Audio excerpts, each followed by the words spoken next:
Hello, everybody. Back at 2023 now. Had a interesting off season. Had some medical stuff done. Had a new knee.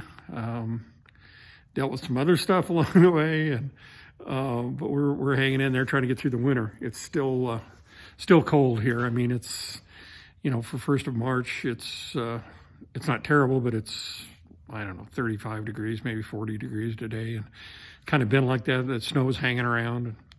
So anyway, we got enough done on the car to where we felt like we could go down and hit the double event in Phoenix, the Division 7 Lucas Oil series, and for three reasons. One, just to get out of here and try to find some warm weather, and then biggest thing probably is go down and see Paul and Lindy, which was fun. Hadn't seen them since last summer, and down in Tucson.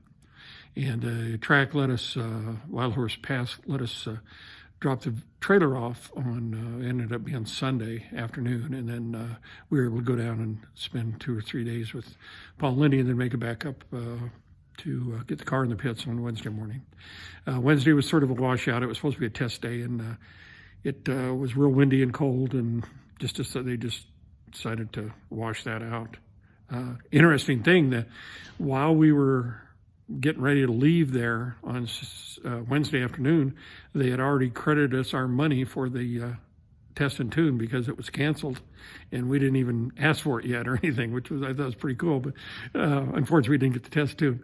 What we did find out though on Wednesday is the starter was ready to go. It had acted weird a couple times before we left to go down there starting, but I thought it'd be okay. And just trying to get it started on Wednesday.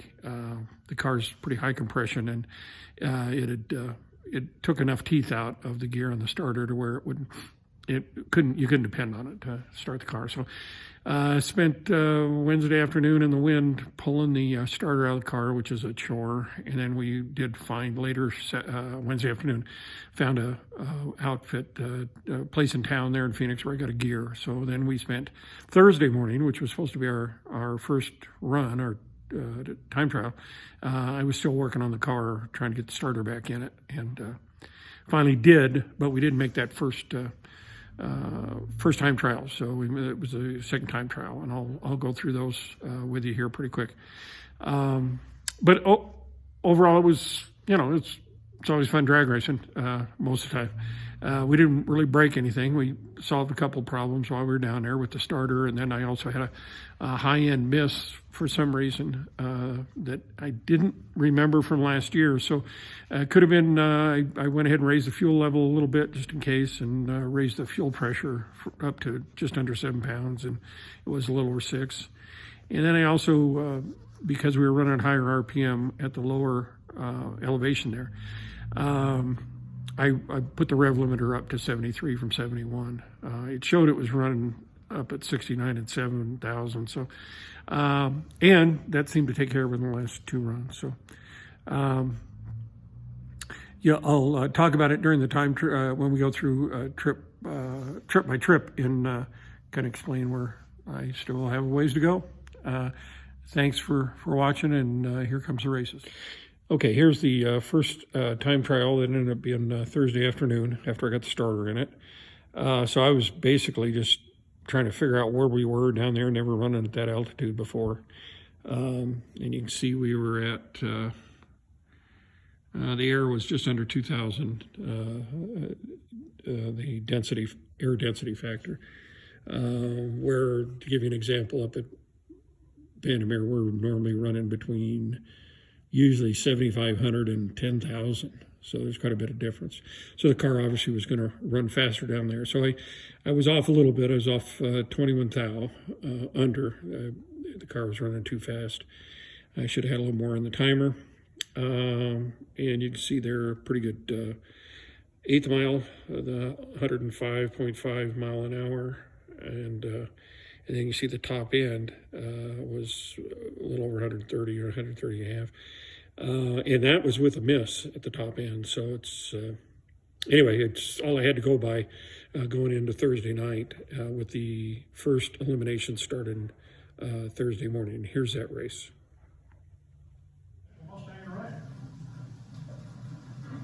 Randy Hudson.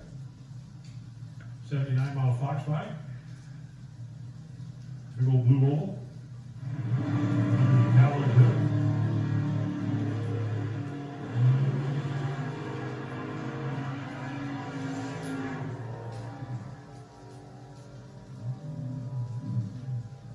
.1087, 130 miles an hour for Randy. 1086, 143 miles an hour for Gary.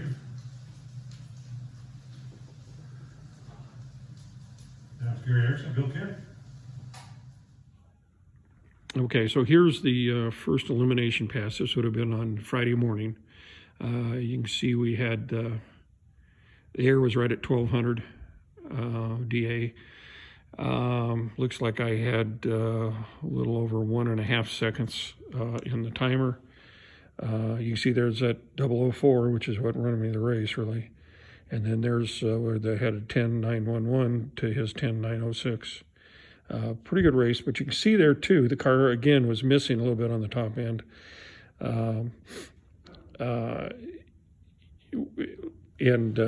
We ended up running 129 miles an hour. So that was this race. Randy Hilton.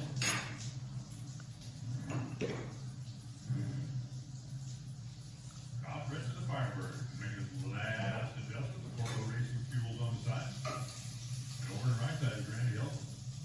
79 Mustang, early generation Fox body with a whole lot of big block Ford under the hood. 1090 number so far, everybody's been way under the top. Let's see if that trend continues, or if one of these two can stay on the plus side. Down the track we go. How about a 1091 beats 10.9?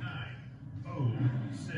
Kyle Fritz, indexically speaking, makes the best run of the day so far. He's up a little late with an 049, could not overcome that. Randy Elder, 004, 91.1 for 15 pack. 15 pack, and gets the win. Okay, so this is the first time and only time trial for the second race on Saturday morning. I didn't show you the second round. I won the first round on the first race. Didn't show you the second round because I rolled the lights, and to be honest with you, there wasn't really much to see. I didn't even get a time slip. So you see on this one, again, this is just a time trial. I had an 031 light, which isn't terrible.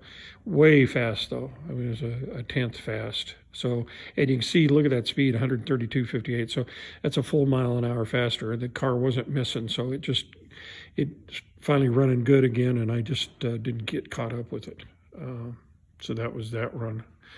I think this might have been, I don't know if I raced Brenda on this one or not.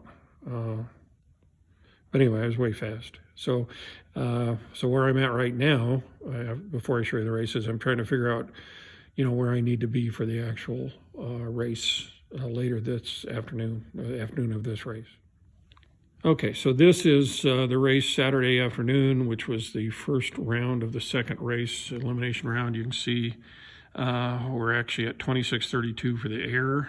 I had 1.625 on the timer. Again, I didn't really have a good time trial for this run, so I was guessing at it. You can see here is that 013 red light, and that's probably what lost me. Well, it's for sure what lost me this race. But it's if I would even have had a decent light, it's kind of hard to say where we would have ended up. I mean, the 927 isn't a bad index or a dial in, but hard to say where he would have ended up if we were actually racing. I gave him room to get under me, so probably a 50-50 deal if I would have won this race if I wouldn't have red lit. And that was it for this race. So we'll take it up again, hopefully here in about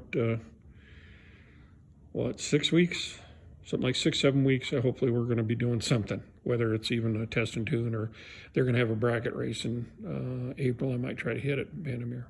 Thanks. Rancho Cucamonga, California. Civil engineer by trade, Randy Helzer out of Milliken, Colorado.